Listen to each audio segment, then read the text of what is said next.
Pakai susuk dulu mula-mula sebab apa? Niat nak pakai tu. Sebab kekuatan jaga diri, jaga keluarga. Oh, sebab kekuatan lah. Nak jaga diri, jaga keluarga tu lah. Oh, macam mana boleh terlintas nak pakai tu? Ikut kawan ke ataupun ada orang ajak ke? Tu lah. Ajakan daripada kawan. Berapa tahun dah pakai ni? Oh, 11-12 tahun lah. Kalau kata dah berbelas tahun dah pakai tu.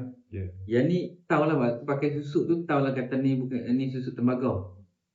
Tak tahulah. Jadi niat nak pakai je lah. Yang masukkan susuk tu lelaki ke perempuan? Lelaki. Lelaki. Dekat mana? Dia duduk. Dahulu Kuala Selangor. Oh, sekitar belah Kuala Selangor lah.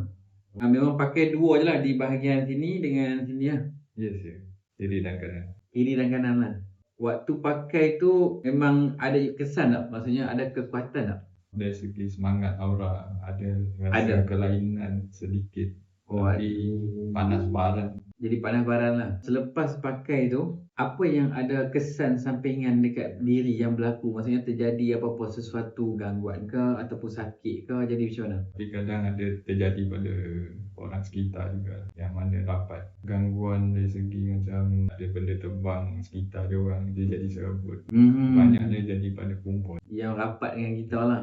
Selain tu, apa yang lagi yang terjadi waktu pakai susuk tu, kesan dia tu?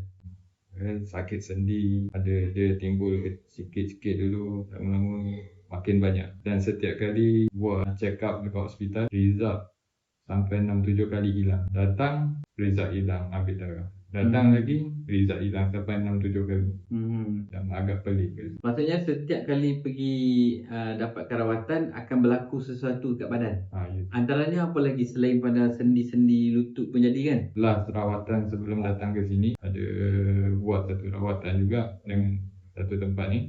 Keesokannya hari dia keluar kayak kaki. Selepas rawatan tu? Selepas. Oh, yang tu dengan orang lain pula? Itu. Dengan perawat lain pula lah. Yang ni dengan perawat lain pula.